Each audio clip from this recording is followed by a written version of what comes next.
सन 570 Abraha 60,000 की फौज लेकर खाना काबा पर हमला करने के लिए यमन से मक्का की ओर बढ़ता है। उसने खाना काबा पर हमला करने के लिए दुनिया की सबसे ताकतवर जानवर हाथी को चुना, लेकिन अल्लाह ताला ने मामूली किस्म के परिंदे अबाबील के ज़रिए उसकी पूरी लश्कर को हलाक कर दिया। ये वाक़या रसूलुल्लाह सल्लल्लाहु अलैहि वसल्लम की पैदाइश से सिर्फ 50 दिन पहले का है, और इस वाक़या के ऑलमोस्ट 40 साल बाद कुरान करीम का नुज़ूल शुरू होता है। और कुरान में एक पर्टिकुलर सूरत नाजिल होती है जिसका नाम है सूरह फील। उस सूरत ने इस पूरे वाक़या को कैप्चर किया और पूरी इंसानियत को मैसेज दिया कि आंखें काबा की तरफ उठेगी तो हशर अबरहा जैसे होगा। तो चलिए इस पूरी कहानी को समझते हैं। अबरहा हुकूमत हबशा की तरफ से यमन का गवर्नर था। ये कोई बादशाह के घर में पैदा नहीं हुआ था। ये रोमन एम्पायर के एक मामूली ताजिर के घर का एक मामूली गुलाम था। At that time Yemen was dominated by the juice, यहूदी, और हुकूमत हबशा ईसाइयों का था। तो लड़ाई तो होना ही है। यमन के यहूदी हुकूमत हबशा पर हमला करते रहते थे, जिसकी वजह से रोमन एम्पायर की तरफ से हबशा के ईसाइयों की मदद के लिए 1 लाख की फ़ौज तैयार करके अपना ग़ुलाम अबरहा के साथ बेच दिया। और ये फ़ौज जाकर यमन के यहूदी हुकूमत को तहस नहस कर दिया, और हुकूमत हबशा की तरफ से अबरहा को यमन का गवर्नर बनाया गया। लेकिन अबरहा ने हबशा के ख़िलाफ़ ही जंग छेड़ दी और यमन को इंडिपेंडेंट करार दे दिया, जिसकी वजह से शाह हबशा को गुस्सा आया।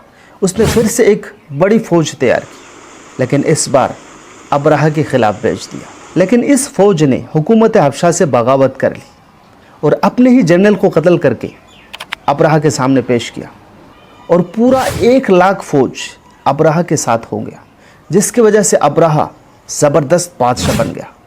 उसने जब देखा कि पूरे अरब से लोग काबा के तवाफ़ के लिए हाजिर होते हैं, और सिर्फ काबा शरीफ की वजह से मक्का मुकर्रमा पूरे अरब का सेंटर बन चुका और अरब की इकोनॉमी आसमान छूने लगी, उसको बड़ा जलस फील हुआ। उसने सोचा कि काबा की तरह एक इबादत खाना हमारे यहाँ यमन में बना लेते हैं और लोगों को हुक्म कर देते हैं कि काबा को छोड़कर यमन की तरफ रुख करें।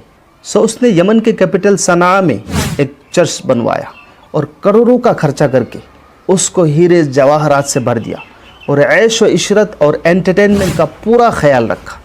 अरबियों ने इससे पहले ऐसी चीज़ कभी नहीं देखा था, लेकिन अबरहा का ये पूरा मिशन फ्लॉप रहा। एक भी इंसान उसमें इबादत के लिए नहीं आया। इबादत तो दूर की बात, लोगों ने मौका देखकर उसमें आगजनी कर दी, उसको जला दिया। इतना खर्चा करने के बाद जब अबरहा पूरी तरह फ्लॉप रहा तो उसको बड़ा गुस्सा आया। उसने कसम खाई कि काबा शरीफ को मैं ख़त्म कर दूँ। उसके लिए उसने फ़ौज तैयार करना शुरू किया। 60,000 की फ़ौज तैयार किया, और उसने सोचा कि मेरे फ़ौज में सबसे ज़्यादा ताकतवर जानवर होना चाहिए। तो पता चला कि दुनिया में सबसे ज़्यादा ताकतवर जानवर हाथी है। तो उसने कहा कि हाथी को सेलेक्ट करो। चुनांचे हज़ारों हाथी के साथ 60,000 की फ़ौज लेकर सन 570 यमन से मक्का की ओर बढ़ने लगा। और अरबी में हाथी को फीलुन कहा जाता है। इसी वजह से अबरहा के इस लश्कर को असहाब फील कहा गया। उस वक्त पूरे मक्का की लीडरशिप हुजूर सल्लल्लाहु अलैहि वसल्लम के दादा अब्दुल मुत्तलिब के हाथ में थी। यहाँ तक कि खाना काबा की रखवाली भी कुरैश की जिम्मेदारी थी। अबरहा की फ़ौज को देखकर मक्का के लोग खौफज़दा हो गए और अपने लीडर अब्दुल मुत्तलिब को कहने लगे कि अबरहा के साथ बैठकर कोई सलूशन निकाला जाए। अब्दुल मुत्तलिब अबरहा से मिलने गए तो अबरहा ने अब्दुल मुत्तलिब से इज़्ज़त के साथ मिला। दोनों के दरमियान डिस्कशन होने लगी। अब्दुल मुत्तलिब ने कहा कि अबरहा, तेरी फ़ौज ने मेरे 200 ऊँटों को कब्ज़ा कर लिया। मैं चाहता हूँ कि इन ऊँटों को मेरे हवाला कर दिया जाए। अबरहा ने कहा कि अब्दुल मुत्तलिब, मैं तुम्हें अक्लमंद समझता था, लेकिन मैं गलत निकला। तुम्हें मालूम है कि मैं बैतुल्लाह को गिराने आया हूँ और तुम्हें ऊँटों की पड़ी है। अब्दुल मुत्तलिब कहने लगे कि मैं ऊँटों का मालिक हूँ और मैं ऊँटों की हिफाजत चाहता, और तुझे मालूम है कि इस घर का भी एक मालिक है और वो अपने घर को खूब हिफाजत करना जानता है। अबरहा कहने लगे कि मैं देखता हूँ मेरे हाथों से काबा को कौन रोकता है। इसके बाद अब्दुल मुत्तलिब मक्का के लोगों के साथ काबा के पास गया और गिलाफ़े काबा को पकड़कर अल्लाह ताला से रो रो कर दुआ मांगा कि अल्लाह, तेरे घर को तू ही हिफाजत कर सकता है। इसके बाद अब्दुल मुत्तलिब ने पूरे मक्का शहर को खाली कर दिया और पूरे मक्का के लोगों को लेकर पहाड़ की तरफ चले गए, और अबरहा अपनी पूरी लश्कर के साथ काबा की तरफ बढ़ने लगे। इतने में समंदरी इलाका की तरफ से अबाबील का एक बड़ा वफ्द नज़र आता है, यानी छोटे छोटे परिंदा।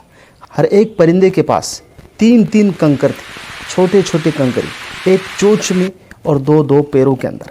हर एक परिंदा 3-3 कंकर अब्राहा के लश्कर में गिराने लगे, और अल्लाह ताला इन छोटे छोटे पत्थरों में गोलियों से भी ज़्यादा ताकत पैदा कर दी। अब्राहा के लश्कर की तबाही शुरू हो गई। 60,000 की फौज वही के वही गिरे पड़े।